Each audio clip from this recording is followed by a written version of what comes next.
आप आर्ग्यूमेंट यानी कि थीटा इस फॉर्मूले से भी निकाल सकते हो, इस फॉर्मूले से भी और इस फॉर्मूले से भी निकाल सकते हो। लेकिन हम लोग ये फॉर्मूला क्यों रूल अप्लाई करते हैं, क्योंकि यहाँ पर सुनाओ एग्जाम्पल नंबर 16 मिसलेनियस एक्सरसाइज, ठीक है।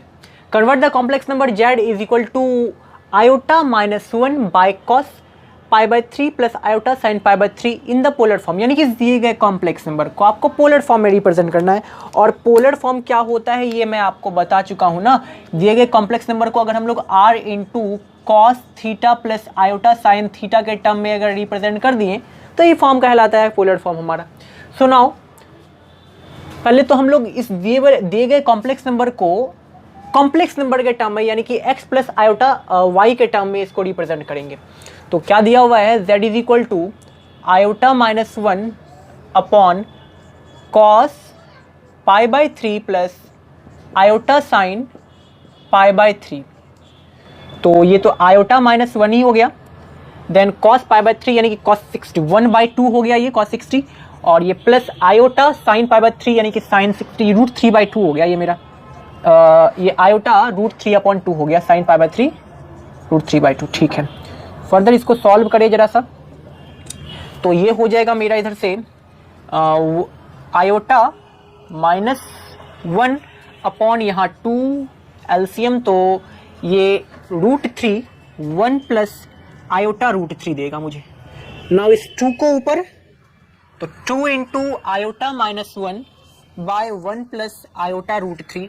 अब इसको क्या करते हैं ना, कॉम्प्लेक्स नंबर नीचे जो कॉम्प्लेक्स नंबर है इसे कॉन्जुगेट से मल्टीप्लाई और डिवाइड करते हैं, 1 minus iota root 3 by 1 minus iota root 3।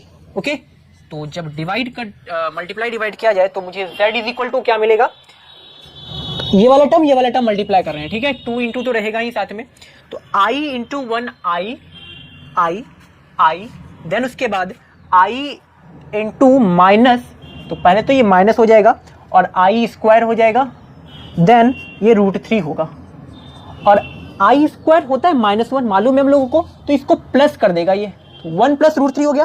Then उसके बाद -1 इंटू 1 ये हो जाएगा -1, देन उसके बाद -1 इंटू माइनस आयोटा रूट 3 हो जाएगा plus iota root 3, then a plus b into a minus b, a square minus b का स्क्वायर यानी कि आयोटा का भी स्क्वायर और रूट 3 का स्क्वायर तो 3 होता है, आयोटा का स्क्वायर हो जाएगा आपको -1, तो इसको प्लस कर देगा यानी कि 1 प्लस 3 हो जाएगा ये। तो फाइनली इसको सॉल्व करें तो ये तो 1 प्लस 3 हो गया 4 ना, यहीं पे लिख लेते हैं, ठीक है 4 हो गया। देन 2 1 जा 2 2 2 जा 4, तो फाइनली हमें क्या मिला, iota plus root 3, real part को एक तरफ और इमेजनरी पार्ट को एक और करके लिख लेते हैं, ठीक है। तो real part imaginary part root 3 minus 1 और इधर है हमारा root 3 minus 1 plus root 3 plus 1, root 3 plus 1 या फिर 1 प्लस रूट 3 जो भी लिखिए, root 3 minus 1 root 3 plus 1 iota. Okay by में 2 है तो इसके लिए भी 2 और इसके लिए भी 2, ठीक है। तो हम इसको ज्यादा स्पेस ना लेते हुए x प्लस वाई आयोटा के टर्म में कन्वर्ट कर दिए हैं दिए गए कॉम्प्लेक्स नंबर को, x प्लस वाई आयोटा के टर्म में कन्वर्ट कर दे। नाउ क्योंकि हमको पोलर फॉर्म चाहिए, पोलर फॉर्म के लिए मुझे r चाहिए, r क्या होता है, मॉडुलस ऑफ z चाहिए। तो मॉडुलस ऑफ z हम लोग फाइंड करते हैं, मॉडुलस ऑफ z होता है यानी कि r जो होता है, r होता है under root of real part of x, real part मेरा क्या है, real part of z root 3 minus 1 upon 2 का whole square plus imaginary part of z यानी कि रूट 3 प्लस 1 बाई 2 का होल स्क्वायर। तो सॉल्व करें तो ये मुझे देगा रूट 3 माइनस 1 का होल स्क्वायर, रूट 3 माइनस 1 का होल स्क्वायर यानी कि a माइनस बी का स्क्वायर, यानी कि a का स्क्वायर माइनस b का स्क्वायर और प्लस b का स्क्वायर और माइनस 2ab यानी कि 2 रूट 3 और बाय में 4, यहाँ पे प्लस रूट 3 प्लस 1 है a का स्क्वायर प्लस b का स्क्वायर प्लस 2ab यानी कि 2 रूट 3 बाई 2। ओके, नाउ ये यहाँ पे 4 हो जाएगा ये भी, ओके अंडर रूट है ये, ठीक है। देन यहाँ पे 4 कॉमन एलसीएम हो गया, तो ये हो गया 3 प्लस 1 4 ना, 3 प्लस 1 4, 3 प्लस 1 4 माइनस 2 रूट 3 और इधर भी 4 प्लस 2 रूट 3, ठीक है।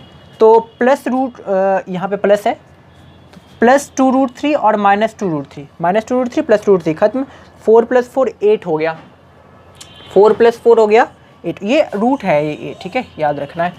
यहाँ पे r = 4 + 4, एक्चुअली हाँ 4 + 4 8, 8/4, यानी कि ये r हो गया मेरा √2, ठीक है। तो मॉड्यूलस तो मिल गया, ठीक है। अब मुझे चाहिए थीटा, थीटा जो कि होता है आर्ग्यूमेंट ऑफ z, ठीक है। तो आर्ग्यूमेंट के लिए पहले आप स्क्रीनशॉट लीजिए, हम लोग आर्ग्यूमेंट के लिए थोड़ा यहाँ से देखेंगे, आर्ग्यूमेंट का थोड़ा कॉन्सेप्ट अच्छा है इसमें, तो take a screenshot guys. Now argument पे बात करते हैं, इसको हम इरेज कर रहे हैं, ठीक है।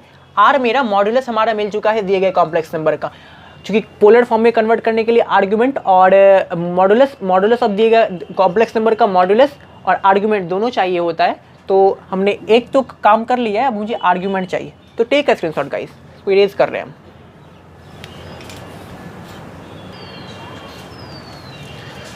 सुनाओ, कॉम्प्लेक्स नंबर ये दिया गया था, उसको मैंने x + y आयोटा के टर्म में कन्वर्ट किया और r भी निकाला। नाउ अब हम लोग आर्ग्यूमेंट निकालेंगे, जरा ध्यान दीजिएगा आर्ग्यूमेंट में कैसे फाइंड करता हूँ। यहाँ तक तो काम बन गया हमारा। आर्ग्यूमेंट के लिए सबसे पहले हम लोग क्या करते हैं, आर्ग्यूमेंट होता है थीटा, और थीटा निकालने के लिए हम लोग करते हैं, चेक करते हैं कि जो मेरा कॉम्प्लेक्स नंबर है वो इस आर्गेंट प्लेन में कहाँ लाई कर रहा है। ये जो मेरा आर्गेंट प्लेन है, इस प्लेन में ये कहाँ लाई कर रहा है, ये चेक करते हैं। ये भी पॉजिटिव, ये भी पॉजिटिव, रियल पार्ट और इमेजरी पार्ट दोनों ही पॉजिटिव, यानी कि वो कुछ फर्स्ट क्वाड्रेंट में लाई करेगा। अगर फर्स्ट क्वाड्रेंट में कोई कॉम्प्लेक्स नंबर लाई कर रहा है, कोई कॉम्प्लेक्स नंबर अगर फर्स्ट क्वाड्रेंट में लाई कर रहा है, यानी कि ये वाला, ये √3 - 1/2 और √3 + 1/2 इसके कोऑर्डिनेट्स हो गए, इसके कोऑर्डिनेट्स हो गए पोलर कोऑर्डिनेट्स, ओके। तो ये पोलर कोऑर्डिनेट क्या बताता है, जरा ध्यान दीजिएगा कि पोलर कोऑर्डिनेट बताता है कि 0 इस मूल बिंदु से, यानी कि ओरिजिन से यहाँ तक का डिस्टेंस, ओरिजिन से यहाँ तक का जो डिस्टेंस है वो क्या होगा रियल एक्सिस में, √3 - 1/2, और जो इस पॉइंट से इस पॉइंट तक का, ये जो हमारा z कॉम्प्लेक्स नंबर को मैंने रिप्रेजेंट किया है, इस पॉइंट तक का जो डिस्टेंस होगा वो √3 + 1/2 का। यहाँ तक क्लियर है। और यहाँ तक का डिस्टेंस तो मेरा r होता है, जो मैंने निकाला हुआ है √2, जो मैंने निकाला हुआ है √2। नाउ थीटा निकालने के लिए हम लोग को मालूम है फर्स्ट क्वाड्रेंट में थीटा का वैल्यू होता है tan इनवर्स, होता है ना। थीटा क्या होता है फर्स्ट क्वाड्रेंट के लिए, tan inverse imaginary part of z by real part of z। लेकिन अगर मैं इस रूट को फॉलो करूं तो मेरा ये प्रोसेस थोड़ा लेंथी हो जाएगा। आपको एक आसान सा तरीका बताता हूं। यहाँ पर अगर मैं cos थीटा का बात करूं, ठीक है, अगर मैं cos थीटा का बात करूं, ऐसे sin थीटा का बात करते हैं पहले। sin theta p/h perpendicular by hypotenuse, p/h बोलने पर क्या होता है, √3 + 1/2 और बाय में h यानी कि √2, बाय में h यानी कि √2, ये √2 ये पलट करके तो 2√2 बन जाएगा ना, ये पलट जाएगा तो ये पलट करके 2√2 बन जाएगा, ठीक है। तो थीटा साइन थीटा हो गया ये, तो थीटा इनवर्स हम लोग क्या लिख सकते हैं, थीटा क्या लिख सकते हैं, थीटा = हो जाएगा साइन इनवर्स √3 + 1 2√2, इसको मॉड में रख देते हैं, ठीक है। एक थीटा का फॉर्मूला मैंने आपको ये बताया हुआ है, थीटा यहाँ से भी निकाला जा सकता है। और एक चीज cos थीटा का बात करूं तो b/h बेस बाय हाइपोटेनियस, यानी कि √3 - 1/2 और हाइपोटेनियस है मेरा √2, तो यहाँ पे इसी के साथ √2 लग जाएगा, ठीक है। और यहाँ पर अगर मैं थीटा का बात करूं तो ये हो जाएगा cos इनवर्स √3 - 1/2 √2। नाउ आप आर्ग्यूमेंट यानी कि थीटा इस फॉर्मूले से भी निकाल सकते हो, इस फॉर्मूले से भी और इस फॉर्मूले से भी निकाल सकते हो। लेकिन हम लोग ये फॉर्मूला क्यों रूल अप्लाई करते हैं, क्योंकि यहाँ पर इमेजनरी पार्ट और रियल पार्ट दे रखा होता है, और अगर हमारे पास कॉम्प्लेक्स नंबर दे रखा है तो रियल पार्ट और इमेजनरी पार्ट तो दे रखा होगा, इस वजह से आसान होता है इस फॉर्मूला से निकालना। लेकिन अगर आपके पास आर हो, यानी कि मॉडुलस ऑफ कॉम्प्लेक्स नंबर दे रखा हो, तब आप इस फॉर्मूले और इस फॉर्मूले को भी प्रेफर कर सकते हो, ठीक है।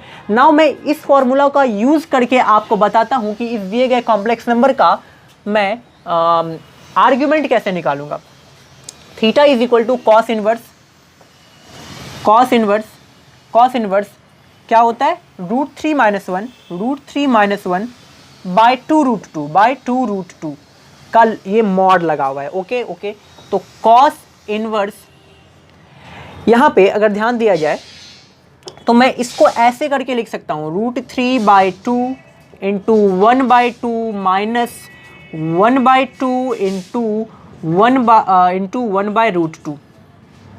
ठीक है, कोई प्रॉब्लम नहीं है, लिख सकते हैं। नाउ कॉस इनवर्स √3/2 जो होता है कॉस π/6 का वैल्यू होता है, कॉस π/6 जो होता है √3/2 होता है, ये हमें मालूम है। और कॉस π/4 जो होता है वो होता है 1/2। क्लियर है, कॉस π/4 1/2 होता है, 1/2 यहाँ पर साइन π/6 हो जाएगा, और यहाँ पे 1/√2 होता है साइन π/4 का वैल्यू। ये मैं क्या कर रहा हूँ जरा ध्यान दीजिएगा, √3/2 मेरा cos π/6 का वैल्यू होता है, मैं लिख दिया 1/2 cos π/4 माइनस 1/2 है तो यहाँ sin π/6 इसकी जगह पे लिख सकते हैं, और 1/√2 होता है sin π/4 का वैल्यू। तो बस कुछ नहीं, बस मैंने इसे ट्रिग्नोमेट्रिकल आइडेंटिटीज के रूप में लिख दिया है। नाउ मिसलेनियस है गाइस, तो थोड़ा सा तो दिमाग लगाना पड़ेगा ना, इतना आसान तो नहीं होगा ना यहाँ पे। नाउ अब अगर आप ध्यान से देखें तो हमको चाहिए जगह। नाउ यहाँ पर अगर आप ध्यान से देखें तो हमने एक फॉर्मूला पढ़ा हुआ है cos a प्लस b का formula, cos x plus y या फिर a plus b. cos a plus b क्या होता है, cos a into cos b minus sin a into sin b, cos a into cos b। ये मेरा a है, ये मेरा b है, ये मेरा a है, ये मेरा b है ना, π/6 π/4 π/4। तो cos a into cos b minus sin a into sin b, और इसका फॉर्मूला होता है cos a प्लस b। तो मैं cos यानी कि थीटा को cos inverse cos a plus b यानी कि π/6 प्लस π/4 के रूप में रिप्रेजेंट कर सकता हूं। नाउ इसे थोड़ा सा इरेज कर रहे हैं हम, ठीक है। आप हाई होप बैक करके थोड़ा स्क्रीनशॉट ले लेना। अब क्या होता है ना कि cos इनवर्स से cos मेरा कैंसिल आउट हो जाता है, cos इनवर्स से cos कैंसिल आउट हो जाता है। ये आप इनवर्स ट्रिग्नोमेट्री में पढ़ेंगे या फिर पढ़े भी होंगे।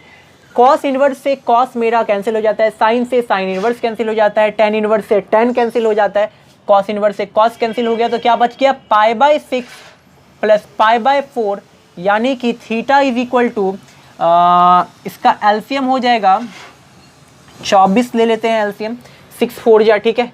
तो 4 पाई हो गया और यहाँ पे हो गया 6 पाई, तो पाई इज इक्वल टू 10 π/24, यानी कि इसे 12 और 5 π/12, यानी कि theta is equal to guys मैं यहाँ लिख रहा हूँ, okay, theta is equal to 5 π/12 आ गया, जो कि आपका रिक्वायर्ड आंसर है। आर्ग्यूमेंट है दिए गए कॉम्प्लेक्स नंबर का। थोड़ा सा चैलेंजिंग था ये कॉम्प्लेक्स नंबर का निकालना। हालांकि मैं tan इनवर्स का यूज करके निकाल सकता था, लेकिन वो थोड़ा और लेंदी हो जाता, वो थोड़ा और चैलेंजिंग हो जाता, इसलिए मैंने आपको एक कन्वीनियंट सा वे बताया cos इनवर्स करके। cos इनवर्स और sin इनवर्स के रूप में भी आप निकाल सकते हो, बशर्ते उसमें आपको √2 दिया हुआ रहना चाहिए। तो cos इनवर्स और sin इनवर्स दोनों के तरीके से निकाल सकते। आप एक बार कोशिश कीजिएगा sin inverse, theta is equal to sin inverse करके, ठीक है। sin इनवर्स का भी कुछ इसी तरफ से होगा, इसी टाइप से होगा, और वो भी इसी तरह, जितना आसान ये था उतना ही आसान वो था, आसान ही था ये, ठीक है। तो नाउ अब हम लोग मूव करेंगे मिसलेनियस एक्सरसाइज की ओर। तो टेक अ स्क्रीनशॉट गाइस, इसको जरा सा एक बार 1-2 बार खुद से बनाने का कोशिश करना है, आसान है, हो जाएगा।